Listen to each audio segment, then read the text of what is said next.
turismo é uma das atividades econômicas que mais cresce no mundo. A cada ano, mais de 1 milhão de pessoas faz as malas e viaja para outro país. E cá entre nós, quem é que não gosta de uma boa viagem de férias? Eu adoro. Eu também. Conhecer outros lugares, fazer compras, passear ou apenas descansar. E quem chega em outra cidade vindo de fora, muitas vezes não sabe bem o que vai encontrar ou não faz a menor ideia da riqueza histórica de alguns lugares. É aí que entra a figura do guia de turismo. É alguém que dá ao turista as informações necessárias para ele conhecer melhor essa outra cultura.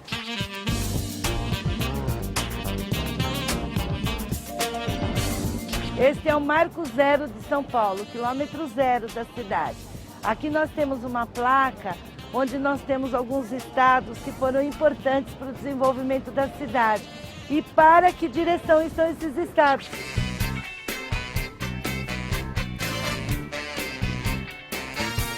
Aqui nós chegamos ao pátio do colégio, o local onde nasceu a cidade de São Paulo.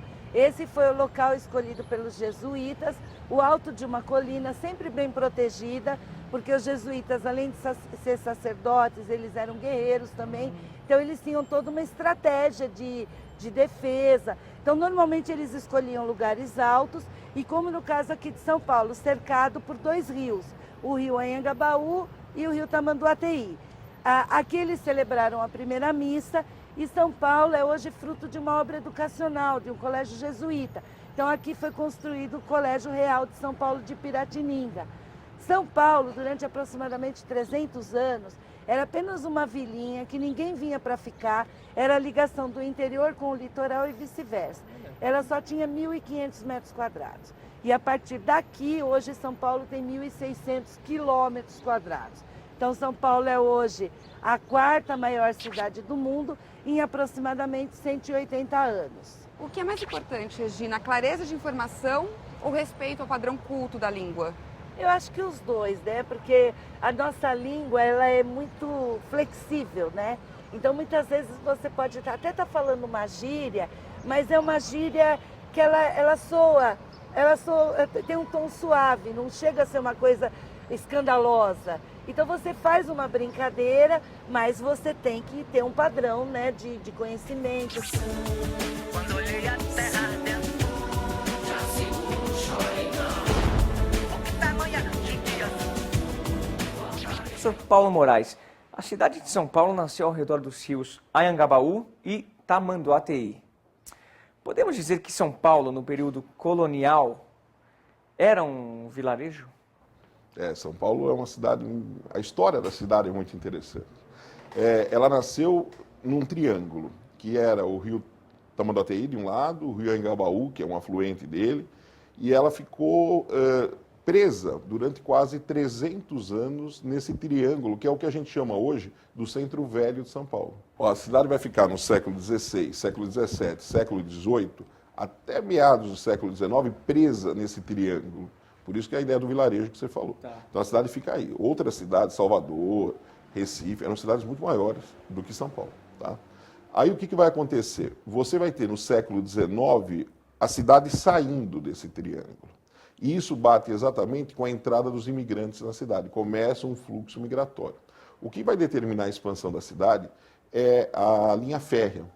A construção da ferrovia já é segunda metade do século XIX. Essa linha férrea vai acabar determinando a expansão da cidade. De um lado vão ficar os imigrantes operários, que é o bairro da Moca, do Brás. Do outro lado, aí vai para o lado da Luz, né, para os Campos Elíseos, vão ficar os ricos. Então a cidade começa a ter uma expansão e já uma divisão social. Nesse momento, a partir do momento que ela sai do triângulo, ela tem uma divisão social. Os ricos ficam de um lado da cidade e os operários pobres ficam do outro lado da cidade. A influência indígena aqui em São Paulo é tão forte que muitas pessoas nem sabem que estão passando por ruas, por bairros que levam nomes de origem tupi. Todos os acidentes geográficos que você fala aqui em São Paulo têm nome indígena. Então, olha como a gente já falou aqui. Tamanduateí, Anhangabaú. Desaguam aonde? No Tietê. Que, por sua vez, tem o Anhambi, tem o Jaguaré, tem o Sumaré, e tem o Pacaembu. E aí vai. Ibirapuera. Ibirapuera, e não para. Então, vários nomes referenciais nossos aqui na cidade são nomes tupis. E as pessoas falam sem ter a mínima noção de que é uma influência da língua, né? Da língua indígena que você traz até hoje.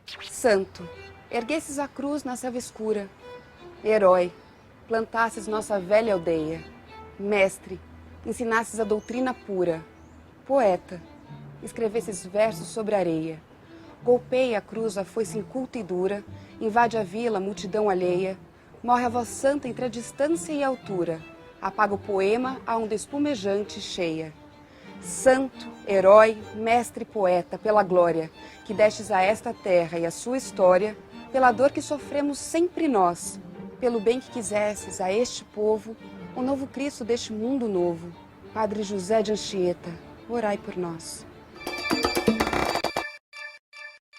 Em 1916, o então prefeito de São Paulo, Washington Luiz Pereira, organiza um concurso para a criação do brasão da cidade. O ganhador foi o jovem poeta Guilherme de Almeida, recém-formado em Direito. Ele contou com a colaboração de José Wacht Rodrigues para desenhá-lo em 1917. O brasão da cidade de São Paulo é formado por um escudo com um braço empunhando a bandeira da Cruz de Malta, símbolo da Ordem de Cristo, usada pelos navegantes portugueses, simbolizando a fé cristã. Sobre ele, há uma coroa, também em alusão ao governo lusitano. As laterais são adornadas por ramos de café. A divisa tem a inscrição Num Ducor, Duco, que quer dizer não sou conduzido, conduzo.